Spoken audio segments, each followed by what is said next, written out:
Il existe différents types de composés V dans l'histoire de la série. Voici quelques explications sur leur création et le créateur. Tu vas m'écouter très attentivement. Tu vas l'aimer, cette histoire, c'est garanti. Bagarre, duel, torture, vengeance, géant, monstre, poursuite, évasion, grand amour, miracle.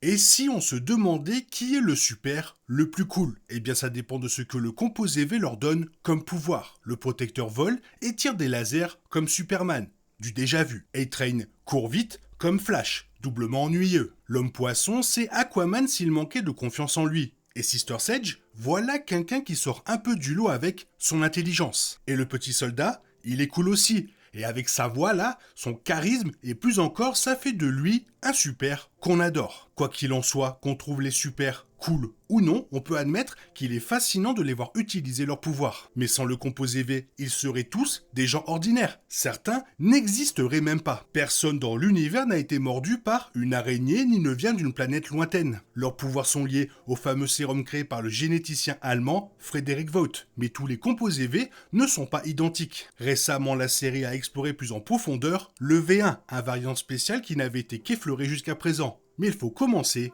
par le commencement. Frederick Vogt naquit en Allemagne au début du XXe siècle. Jeune homme, il obtint son diplôme de médecine à l'université de Munich et se distingua par son talent exceptionnel en génétique. Il adhère ensuite au Parti national-socialiste des travailleurs allemands. En 1939, le Führer et chancelier Adolf Hitler nomma personnellement Vogt médecin-chef du camp de concentration de Dachau, lui donnant ainsi accès à des sujets humains, très probablement des victimes de l'Holocauste, notamment des juifs, des homosexuels, des socialistes, des roms, des prisonniers de guerre, qu'il utilisa pour tester ses premiers prototypes du composé V, appelé V1. C'est à cette époque qu'il rencontra Clara Riesinger, qui deviendrait son épouse et lui donnerait une fille, Chloé. Vers la fin de la Seconde Guerre mondiale, Frédéric injecta du V1 à sa femme, lui conférant des super pouvoirs et faisant d'elle sa première patiente ayant obtenu un résultat positif. Début 1944, désabusé par l'effondrement de l'effort de guerre allemand, Vogt fit défection et rejoignit les Alliés. Grâce à une aide clandestine, il fut exfiltré d'Europe et conduit aux États-Unis, où son expertise scientifique fut immédiatement mise au service de la cause alliée. À cette époque, il a mis au point une version testée sur le terrain du composé V, offrant aux Alliés un avantage décisif, tandis que de l'autre côté, J. Robert Oppenheimer perfectionnait toujours la bombe atomique. Le sérum de Vogt permit la création de soldats aux capacités surhumaines, tels que le petit soldat, dont les exploits sur le champ de bataille marquèrent un tournant dans la guerre, grâce à l'élimination des forces nazies avec une efficacité hors du commun. Toutefois, il existe des zones d'ombre. On ignore encore s'il a réellement combattu pendant la guerre, malgré ses affirmations de participation active. Il aurait combattu pendant la Seconde Guerre mondiale et aurait mené le 116e régiment d'infanterie à la victoire sur la plage de Omaha. Toutefois, selon la légende, Vogt américaine utilisa le petit soldat principalement pour des films de propagande de guerre et des séances photo publicitaires, plutôt que de l'envoyer combattre les nazis. Par exemple, sa présence lors d'une séance photo en Normandie aurait eu lieu 2 semaines après le débarquement en 1944, malgré les affirmations de Stan Edgar quant à son implication directe dans les opérations. Malgré les zones d'ombre sur certains événements, les contributions de Frederick Vogt s'avérèrent si cruciales que le président Franklin D. Roosevelt lui accorda personnellement une grâce présidentielle. Après la fin de la guerre, Vogt fonda Vogt American, devenu plus tard Vogt International, et devient une figure emblématique de la culture américaine, beaucoup le considérant comme l'égal de Walt Disney et Thomas Edison. Mais les véritables intentions de Frédéric n'ont jamais été de faire de Vogt International une simple entreprise commerciale. Il s'agissait de créer une race de véritables surhommes pour lutter contre les autres races qui les opprimaient et remporter la guerre pour leur culture. En 1965, Vogt, avec Thomas Godolkin, a confondé l'université Godolkin. Plus tard, Vogt a écrit une autobiographie qui omettait de nombreux faits concernant son passé nazi. Il est décédé peu après, des suites de son grand âge, laissant au monde sa création.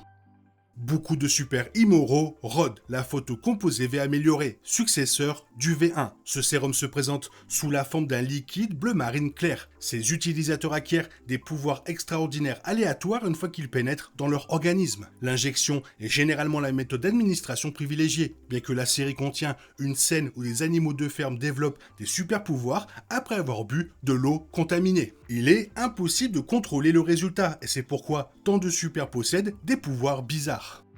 De plus, le composé V s'est avéré plus efficace sur les jeunes. Dans le cadre du projet Odessa, le protecteur et Marie Moreau ont reçu une injection du sérum au stade blatocyste. Ils sont devenus extrêmement puissants, cependant le succès n'est pas garanti car plusieurs autres jeunes utilisateurs sont décédés. Il a été établi que les enfants et les nourrissons qui reçoivent l'injection du sérum peuvent mettre du temps à acquérir des pouvoirs. Les adultes, en revanche, les acquièrent immédiatement. Le V temporaire est une version modifiée du composé V, créé par Vought International lors des expériences controversées menées par l'entreprise au centre Sage Grove. Ce sérum vert émeraude confère des super pouvoirs pendant 24 heures, mais présente deux inconvénients majeurs. Premièrement, son prix est exorbitant. Stan Edgar a déclaré qu'une seule fiole coûtait 2 millions de dollars. Deuxièmement, il nuit gravement à la santé de ses utilisateurs et, en cas de surdosage, il peut provoquer des lésions cérébrales cancéreuses et des troubles mentaux. Billy Butcher en est la preuve, il a développé des tumeurs après sa 6e dose. Le côté positif, le V temporaire confère à ses utilisateurs des pouvoirs basés sur leurs traits de personnalité, le niveau de capacité physique surhumaine étant indépendant de la dose. Lassé d'être systématiquement dupé par les super, Billy Butcher a pris du V temporaire. Suite à cela, il a acquis les mêmes pouvoirs que le protecteur grâce à son tempérament dominant et à sa volonté farouche de vaincre le chef des 7. Huey Campbell a également acquis le pouvoir de se téléporter rapidement pour contrer la vitesse surhumaine de A-Train. La question qui se pose, pourquoi le V temporaire a-t-il été créé? Stan Edgar a financé le centre Sage Grove pour développer ce nouveau variant, partant du principe que, comme il ne conférait des super pouvoirs que temporairement, il faciliterait le contrôle des super. Mais l'appât du gain était également de la partie. Le V temporaire permettrait à Vought d'engranger davantage de profits, les consommateurs devant l'acheter régulièrement pour 2 millions de dollars afin de conserver leur pouvoir. Malin, non? Vous avez probablement manqué la mention du composé V de G-Fuel dans l'émission 7 on 7 de Cameron Coleman. Cette web-série diffusée sur la chaîne YouTube satirique de Vought se déroule dans l'univers et sert de prélude à la saison 3. Dans l'épisode, on apprend que Vought a lancé une nouvelle boisson énergisante appelée G-Fuel. Elle contient des traces de composé V et est censée améliorer la concentration et augmenter l'énergie. Des versions noires modifiées du composé V existent également dans les comics. Créées par des scientifiques anonymes, elles confèrent aux humains ordinaires une force et une résistance extraordinaires. Elles étaient principalement vendues à des criminels et à ceux qui souhaitaient se venger des super. On apprend aussi que des travailleuses du sexe consommaient souvent ces sérums acquis illégalement pour résister à la force de leurs clients super.